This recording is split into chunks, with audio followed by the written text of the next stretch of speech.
My guests today are authors Judy Logan, Darylyn Breeze, and Thabiti Lewis. Thabiti, are you there? I am. How are you doing today, James? Great, sir. And Thabiti's calling in from Washington State. Thabiti, why don't you tell us a little bit about yourself?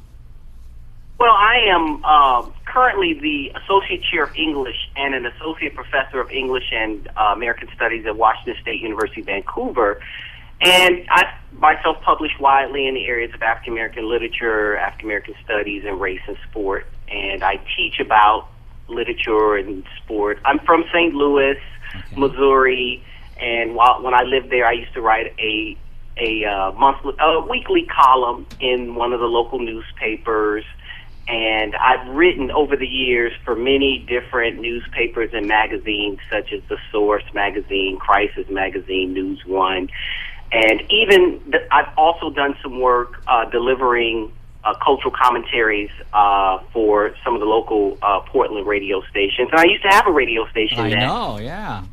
Once a week. So this is quite a treat. And I recently published a book that has really been getting quite a bit of publicity and drawing quite a bit of interest, and is really relevant to much of what is going on in contemporary sport culture.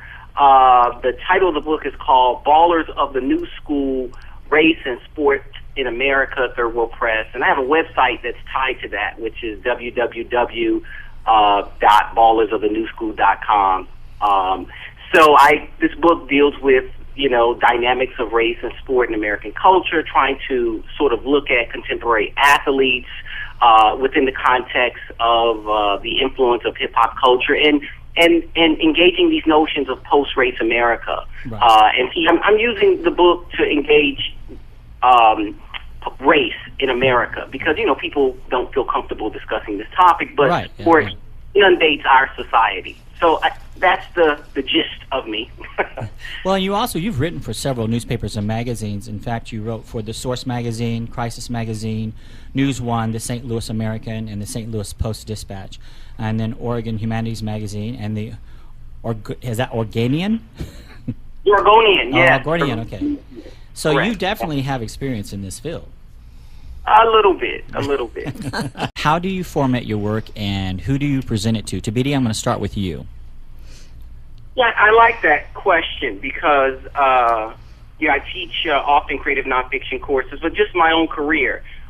So one of the things that I think one has to do, say if you're trying to submit editorials, for example, in a local newspaper, the first thing one wants to do is make sure that they're really clear regarding the guidelines. And I know that sounds very simple, but remember, they're reading hundreds of submissions a day, or, they're getting quite a nice volume. I won't say the exact number. And so they're looking for every reason to dump you out.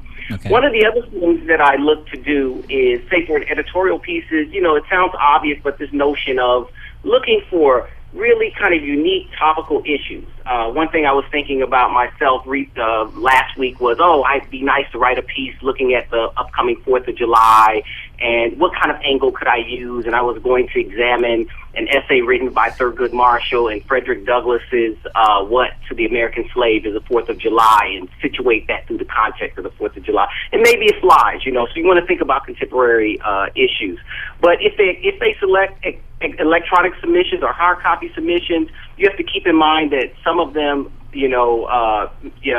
may ask you to submit multiple things at a time, and also it's important that, I think those are the kind of basic things that one wants to keep in mind. Think about their page limits. What do they ask for?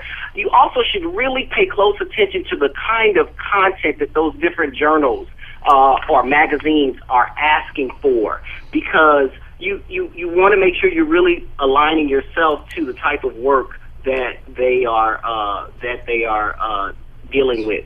And one good thing that writers could do as you're submitting your stuff to multiple places is you can make a kind of spreadsheet for yourself to track your submissions. Okay. And just publication name, submission date, those kind of things. So that you can really sort of, keep an idea of where you sent things. And, I think people should keep in mind that so many people are submitting pieces that these editors are just, I want to reiterate, looking for reasons to reject pieces.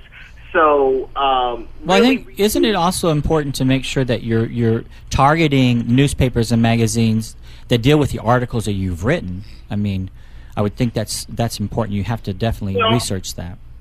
Exactly, but also you may write something that maybe it may not function for some of the magazines that are out there, and you begin to say, well, maybe this needs to be something for a book project. But yes, without a doubt, things that you've written or things that you're thinking about writing, you say, okay, well, this will work here. Sports Illustrated, River Teeth for this, Fourth Genre for that, this particular newspaper, Wall Street Journal, USA Today, those places, it becomes a little more difficult. So the key is that pitch, too, really pitching with vision to the different journal, the newspaper editors, et cetera, et cetera. I think you have a very good point there. I think that's very solid. And there, if I may interrupt for just a second, sure, thank you. There's a number of excellent publications that you can access to look up your audiences, to look up topics, things like the Writer's Market Guide, things like Gale Publications, every imaginable publication on every topic, every industry, anything you would want to look will be found in Gale's publications. So I think if you really hone down what genre you want to write in, what your topic is going to be, and your slant. Not all magazines are created equal, so you want to look at your slant. You wouldn't send, an article on dog sledding to, Southern Comfort or Southern whatever that is. Southern Comfort sounds good right about now. What did you have before you came to the studio? Really? Should have been a liquid lunch, but anyway. Darlene, how do you feel about that? Well, I agree with what both of them have said, but I want to point out that there are other avenues to getting name recognition through the newspaper. And sometimes when the editors, the people who pick up your articles, recognize your name, that's a kind of a foot in the door. And one way you can do that is by writing letters to the editor predicated on articles that the newspaper has printed, or in response to other people who have written to the letters to the editor column. Something else you might consider, many newspapers, and I know a lot of magazines also, conduct contests, usually holiday centered, but they'll have a Christmas contest, a holiday 4th of July type of thing. These are ways to promote yourself and also get the editors to recognize your name the next time you put in a serious article. Do you have anything else to add to that, Thabiti? Yeah, can I just tail in on to the last comment? Was that sure. That was Darlene. Darlene, excellent point. One thing you talked about holidays. One thing a writer could do is just think about different holidays and find angles, write them ahead of time.